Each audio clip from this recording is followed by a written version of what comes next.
He really needs no introduction, an ecologist and conservation activist who has marked 4 or 5 or even more generations, because recently he turned 100, and somehow he is still very active in the field, working hard still to bring us entertaining content with a lot of, education material added on top, just a little cherry on the top. In this video we are going to briefly explore the life and escapades of David Attenborough and figure out what makes David Attenborough Sir David Attenborough. Starting with his freaking name! There is no shot in life that this is how it is actually pronounced, because it is not how it's written. There's too many O's in there to just be Attenborough. Attenborough.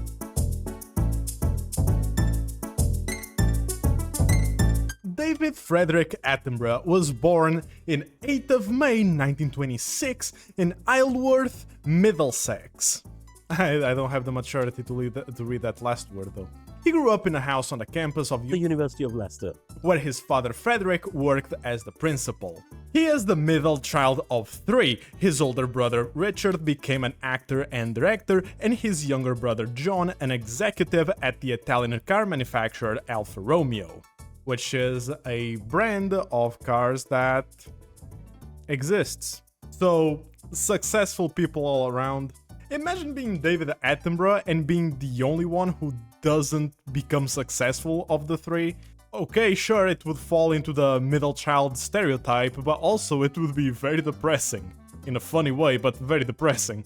Previously, I said that this man, who is 100 years old at time of recording, had a century-long career. This man started his career literally from the moment he was born, as he spent most of his childhood collecting fossils, stones, and natural specimens. Just like me, for real. Even received encouragement when a young Jacquet Hawkes, a famous archaeologist at the time, admired his collection.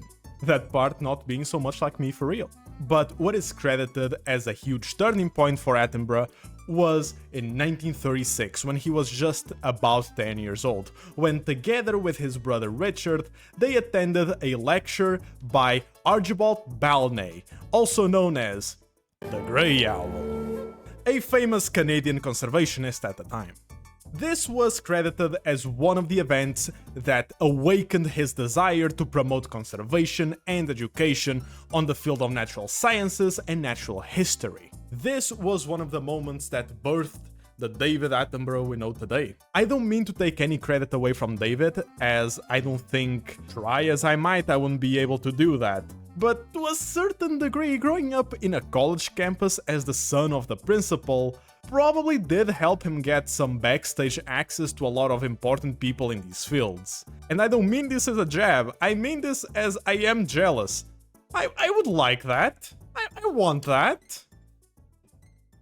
I like that. Attenborough studied at the Wigeston Grammar School for Boys, now known as the Wigeston and Queen Elizabeth I College. British people find better names, holy. He won a scholarship to Clare College, Cambridge, in 1945 to study geology and zoology, and obtained a degree in natural sciences. And if that year sounds familiar, it's because it is. David Attenborough became of age during the Second World War in 1945 and naturally was called up for the National Service in the Royal Navy. He trained in Wales, which in the business we call that foreshadowing, and later served for about 2 years, stationed in North Wales and Firth of Forth area in Scotland. Deploying tactical Attenborough. Roger that. You see, that didn't actually happen because David turned 18 the exact same day the Germans signed the surrender, and the war against Japan ended later that same year. His service came right at the end of the conflict and into the immediate post-war period. So he never actually saw any open combat firsthand, which I believe the moment he received a letter to enlist in the army, he was probably shitting his pants. I would too. There's no fossils in the trenches. However, his parents did foster 2 Jewish refugee girls from Germany during the war through the Refugee Children's Program, who his mother Mary Attenborough played a key role in. This family is everywhere.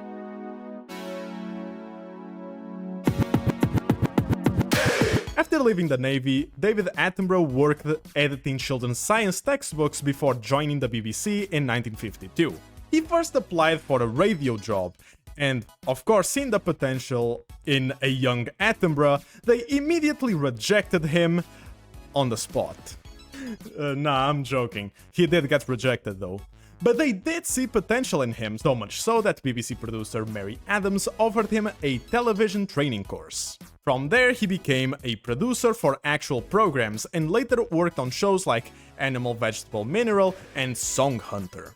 But his career in natural history, as we know it today, began a little bit later, with Animal Patterns and Zoo Quest, where he became the presenter after the original host fell ill. And they had to improvise, so they had David Attenborough there, put him in front of the cameras. Oh, what I wouldn't give to have this kind of luck myself. In 1957, he chose not to move to Bristol for the BBC Natural History Unit and instead stayed back and created the Travel and Exploration Unit in London, producing documentaries and travel series. In the early 1960s, he briefly left BBC to study social anthropology, and 5 years later, in 1965, David Attenborough returned to the BBC and became the controller of BBC Two, the sequel. Nah, it's just a different channel actually, but you know, can you imagine? He was still occasionally producing documentaries while still in this management position, a management position that he left a few years later, but still kept on producing and taking part in several travel and documentary series, including Eastwards with Attenborough, The Tribal Eye, and The Explorers. Charisma might be his wheelhouse, but creative titles is not. I'm sorry. It was also around this time that Attenborough started writing Life on Earth, which only became possible after BBC partnered with an American network, Turner Broadcasting Systems, for a little bit of funding, which premiered on January 16th, 1979. By the late 1970s, he had become one of the world's leading documentary broadcasters, reporting from places that at the time were not very commonly reported from. And from there, he just kept on doing it to this day. After 1985, David Attenborough became known as Sir David Attenborough, after being knighted by Queen Elizabeth II. He received the honor mainly for his contributions to television broadcasting, especially his work in natural history documentaries and his influence at the BBC.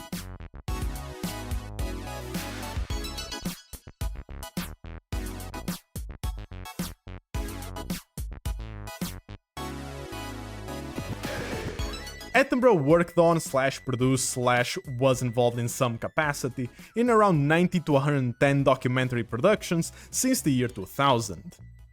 And that number is still going up, giving us all great memorable moments such as My Teammates in Ranked, from The Life of Mammals in 2003, where David visits orangutans at Camp Lakey and we are shown an orangutan using a hammer similar to humans after observing some workers nearby. This particular scene was used to demonstrate how intelligent orangutans are and how they are capable of learning tool use simply by observation. She is doing this entirely on her own initiative. She's seen others doing it and she's copying. But paired with Attenborough's reaction makes it both fascinating but also kinda funny. Another great moment was in his documentary Planet Earth 2 from 2016, where baby iguanas evade snakes at a beach, a clip that became quite viral online and made us all say, "That's literally me," to a baby iguana. So before Ryan Gosling, we have Baby Iguana at a Beach, brought to you by David Attenborough. Honestly, from Planet Earth 2 alone, so many funny clips have resurfaced over the years, like the swimming sloth, the weird yet funny courtship rituals some bird species have. Hey, we all know how hard it is out there, and game is game, and for sure the bird has more game than me, so I will not even comment on it. But he also took part on some other projects, donating his smooth British accent as the narrator, like his work on Our Planet. That presented us with the heartbreaking reality some aquatic mammals like the walruses are living after massive amounts of ice have melted, turning their once lovely home into a cliff of jagged rocks, what brings nearby biologists to tears and me to an unfiltered rage. This is the sad reality of climate change. They'd be on the ice right now if they could be, but there's no option but to come to land. And they're just a danger unto themselves. Really hard to watch and witness this. It's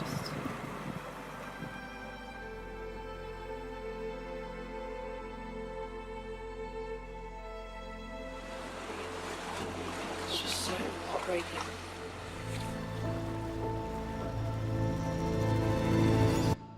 It really does make me mad, but we are talking about David Attenborough. I will talk about that at a later video, maybe, but it does make me mad. Later, in 2022, he received an even higher honor than being knighted by Queen Elizabeth, the Knight Grand Cross of the Order of St. Michael and St. George, for his services to both broadcasting and environmental conservation. He formally received this honor by the then Prince Charles. Sir David Attenborough, for services to television broadcasting and to conservation. That same year, by the way, he also released 3 new documentaries. David Attenborough in his own words, where he talks about his life's achievements for an hour and a half. He was a guest in The Hidden World, How Insects Sustain Our Lives on Earth Today and Will Shape Our Lives Tomorrow.